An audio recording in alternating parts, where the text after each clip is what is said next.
Okay, this is now tarot lesson number 58, and it's mainly about the Two of Pentacles. So a few days ago, I was going about my day, and I came across a video talking about, it's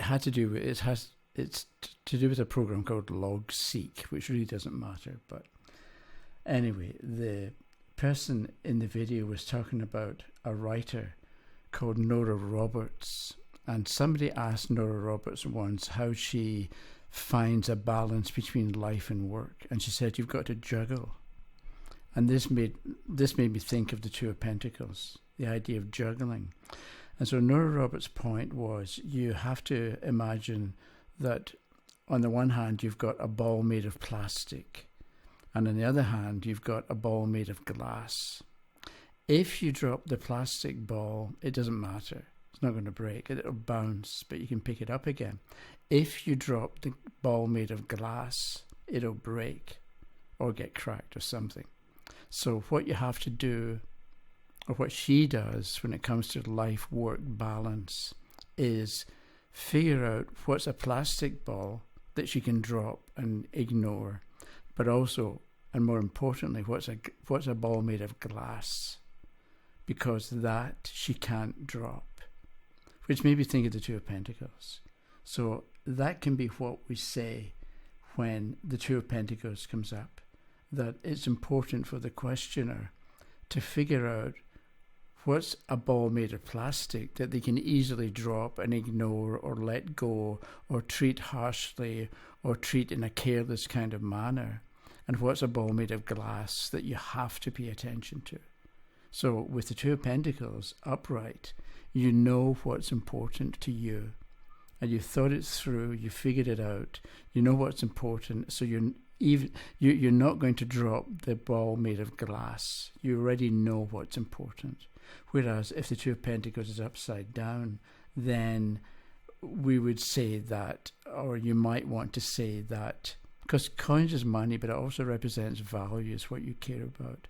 So with the Two of Pentacles upside down, it can be that it's important or to figure out what you care about so that you can know what's important, so that you can make the right decision. So that kind of thing. But because the card is upside down, either you haven't thought it through, so you're not sure what you care about, or you've thought it through and you've figured out what's important, but it's not really what's important. So maybe revisit your thinking and think it through again to make sure that what you've selected as being important is actually important, because the card is upside down, which is kind of an indication that you didn't make the right decision, or you haven't paid enough attention to the importance of the decision that you have to make. So maybe we've got a situation where we've got, stretch that out. You've got let's say we've got that for the past, that's the present, and that's the future.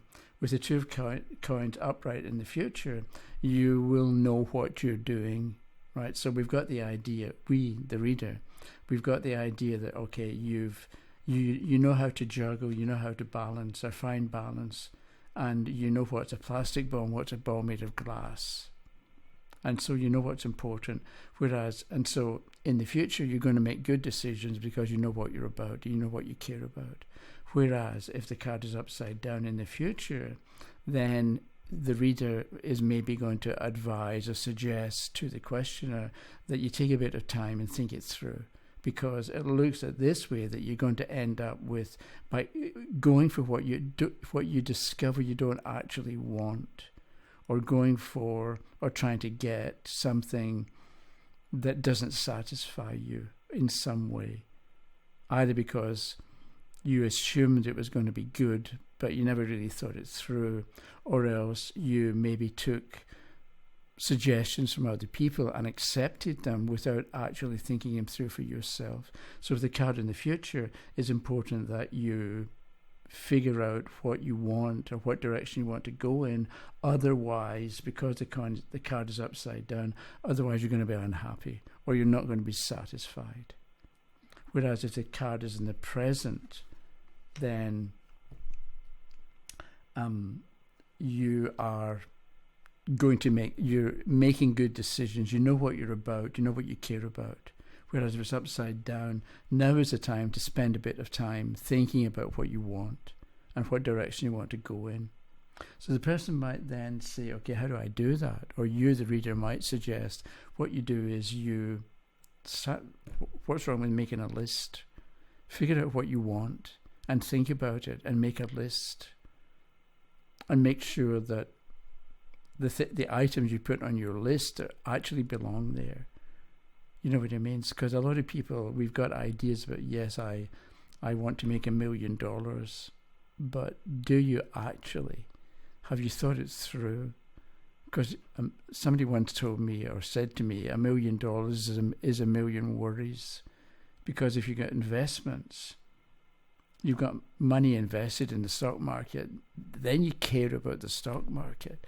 And if the stock market crashes, like it drops 1,000 points in a day, what does that do to you? Or what would that do to you if the share price suddenly dropped? So having $1 million seems like a good thing, and probably it is. But it also brings with it its own worries that you may not have thought about because the card is upside down. So I'm taking my lead again from the card. The other thing, before I made this, I was thinking about things I might say. And I was going to talk, at some point I was going to talk about assume. So I did this a few videos ago. But I think how many times has somebody said to you, oh, I thought you meant this? Or how many times have you said to somebody, oh, I thought you meant I was supposed to do it this way? And the thing about it is we say, I thought, but we never thought it. We just assumed that, okay, somebody says, do this. You just go, but you don't stop and say, okay, you're telling me to do this. Do you mean to do this, then this, then this? Or do you mean to do it in a different order? You don't think it. We basically, generally speaking, don't think things through. We just assume that we know what we're doing or what's supposed to happen, and we go ahead and do it. And if it doesn't go right, or it doesn't turn out the right way, then we say, oh, I thought you meant such and such. But it wasn't a thought, it was an assumption. And that can be the kind of challenge the person has, or what they're meant to look at if the Two of Pentacles is upside down in the present. Whereas if it's in the past, right? So in the past, you assumed, you didn't think it through, or you were going after something that you didn't really care about, or you were going after something that you thought you wanted but you didn't really, or you discovered that it wasn't as good as you thought it was going to be. Again, I may be being a little bit vague here, but I don't know what the question is, and I don't know if it's past, present, or future. So you can then look at the middle card to get an idea. So in the past, the Two of Pentacles is upside down. You juggled badly, is one way of looking at it. But now you realize the error of your ways, and now you're willing to make a fresh start. So we're putting together the kind of information we would get from the reverse Two of Pentacles here and putting it together with what's going on now. And because it's an ace for a new beginning, you discovered something didn't work in the past because the card is upside down and you're juggling, but maybe you dropped the ball.